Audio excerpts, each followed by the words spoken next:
Hello friends, welcome back to my channel. ఈరోజు special curry ఏంటో తెలుసా ఫ్రెండ్స్? ఏంటి మా ఇవి? చెరువు చేప, ఎండు చెరువు చేపల పులుసు అనమాట, విత్ రాగి సంగటి. సో ప్రాసెస్లోకి వెళ్ళిపోదామా ఫ్రెండ్స్ అంతకన్నా ముందు నాదో రిక్వెస్ట్. మీరు కనుక నా ఛానల్ని ఫస్ట్ టైం చూస్తున్నట్లయితే లైక్ చేయండి, షేర్ చేయండి, మెయిన్గా అయితే సబ్స్క్రైబ్ చేయడం మాత్రం మర్చిపోకండి. పక్కన బెల్ ఐకాన్ మాత్రం క్లిక్ చేయండి.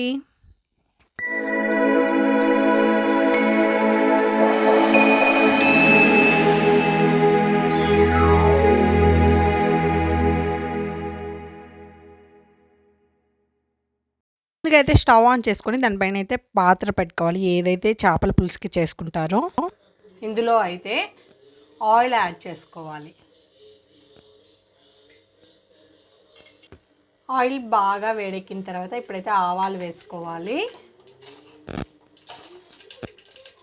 కొద్దిగా మెంతులు, కొద్దిగా జీలకర్ర. ఇప్పుడు ఆనియన్స్ వేసుకోవాలి.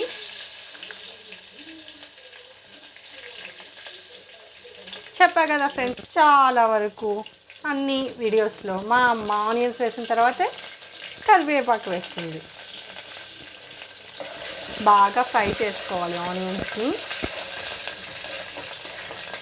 ఒక సైడ్ అయితే ఎండు చేప పులుసు చేయడానికి చేస్తుంది, ఇంకో సైడ్ అయితే రాగి సంగటి చేస్తుంది. రాగి సంగటి వీడియో ఎవరైనా చూడకపోతే ఫ్రెండ్స్ డిస్క్రిప్షన్లో అయితే లింక్ ఇస్తాను, ఖచ్చితంగా చూసేయండి. ఆనియన్స్ బాగా ఫ్రై అయిన తర్వాత ఇప్పుడు టమాటా ప్లస్ ఉప్పు వేసేసుకోవాలి.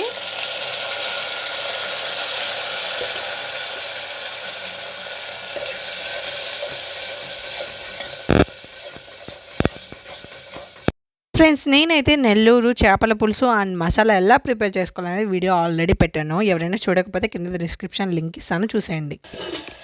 సో మూత తీసుకొని చూసుకుందాం ఫ్రెండ్స్. చూడండి, టమాటా అనేది బాగా గుజ్జుగా తయారైంది కదా. ఇప్పుడైతే మనము ఈ ఎండు చేపల పులుసులోకి మామిడికాయ సీజన్ అయితే వచ్చేసింది. సో మామిడికాయలు లేకుండా కర్రీ ఎలా చేస్తామో, సో మామిడికాయ కూడా వేసేసుకుందాం. చూడండి ఎంత ఎమ్మిగా ఉంటుందో. ఇంకా మామిడికాయ వేసిన తర్వాత కూర అయితే అద్దరిపోతుంది ఫ్రెండ్స్. ఇంకా డైలీ మామిడికాయలు లేదే కూర లేదన్నట్టు అయిపోతుంది ఈ సీజన్ అయితే. సో తిరగమాతలో కాకుండా ఇప్పుడు ఆనియన్స్ అయితే వేసుకోవాలి.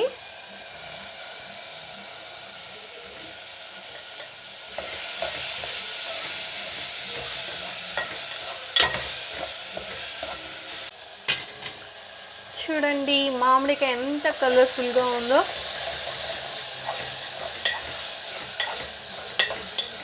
సో ఫైనల్లీ నేనైతే ఈ మామిడికాయ వేసిన తర్వాత నేమ్ అయితే చేంజ్ చేస్తున్నాను ఫ్రెండ్స్. చెరువు చేప మామిడికాయ పులుసు. సో ఇప్పుడైతే కారం వేసుకోవాలి.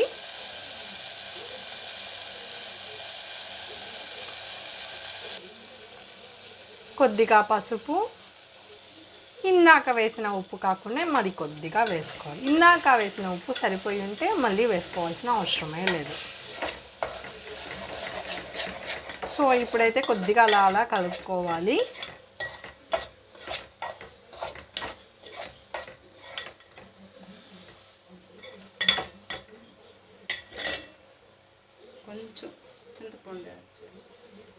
కొద్దిగా చింతపండు రసం అయితే యాడ్ చేసుకోవాలి. చూసారా, మరీ కొద్దిగా అంటే కొద్దిగానే.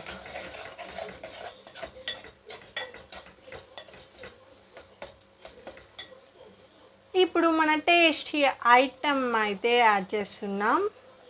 ఎండు చేపలు అయితే యాడ్ చేసాము. చూడండి,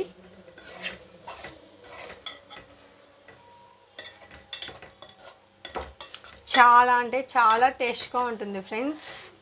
మీరు కూడా ఖచ్చితంగా ట్రై చేయండి. ఇప్పుడైతే మనం పులుసుకి వాటర్ అయితే యాడ్ చేసుకోవాలి. మనం ఆల్రెడీ టమాటా అలానే కొద్దిగా చింతపండు రసం యాడ్ చేసాం కదా, ఆ పులుపుకి తగ్గట్టు వాటర్ని యాడ్ చేసుకోవాలి. మామిడికాయ కూడా పులుపు అంట, సో దాన్ని చూసి కూడా వాటర్ని యాడ్ చేసుకోండి.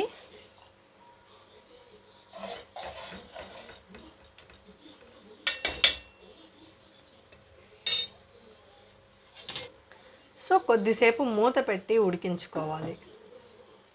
ఫ్రెండ్స్, స్మెల్ అయితే గుమగుమలాడిపోతుంది. ఇంకా మూత తీసి చూస్తే ఇంకా ఎక్కువ స్మెల్ వచ్చేస్తుంది. ఇంకా రెడీ కూడా అయిపోయి ఉంటుంది మేబీ. చూడండి ఎంత ఎమ్మిగా ఉందో, సూపర్గా ఉంది. ఇదైతే ఎండు చేపల పులుసు. అండ్ ఇంతకుముందు తాటాకు ఎండు చేపల పులుసు చేసుంటాను, అది డిస్క్రిప్షన్లో అయితే లింక్ ఇస్తాను, ఖచ్చితంగా చూసేయండి. ఎండు చేప విత్ మామిడికాయ అన్నమాట. సో మన చేపల కర్రీ అయితే రెడీ అయిపోయింది. ఇంకా స్టవ్ ఆఫ్ చేసేసుకుంటే అయిపోతుంది. అండ్ ఈ చేపల కర్రీ మీ ఇంట్లో అయితే ఖచ్చితంగా ట్రై చేయండి. మీరు ఒక కొత్త రెసిపీ, ఒక టేస్ట్ని రుచి చూస్తారు. సో ఇలాంటి మరిన్ని డిఫరెంట్ రెసిపీస్ కోసం నా ఛానల్ అయితే సబ్స్క్రైబ్ చేయండి. అంతకన్నా ముందు మీ సపోర్ట్ అనేది నాకు చాలా ఇంపార్టెంట్. సో లైక్ చేయండి, షేర్ చేయండి, కామెంట్ చేయండి. అండ్ వెంటనే నా వీడియోస్ అయితే పొందడానికైతే కింద సబ్స్క్రైబ్ చేయండి. అలానే బెల్ ఐకాన్ మాత్రం క్లిక్ చేయడం మర్చిపోకండి. That's all for this video friends. Bye bye, have a great day.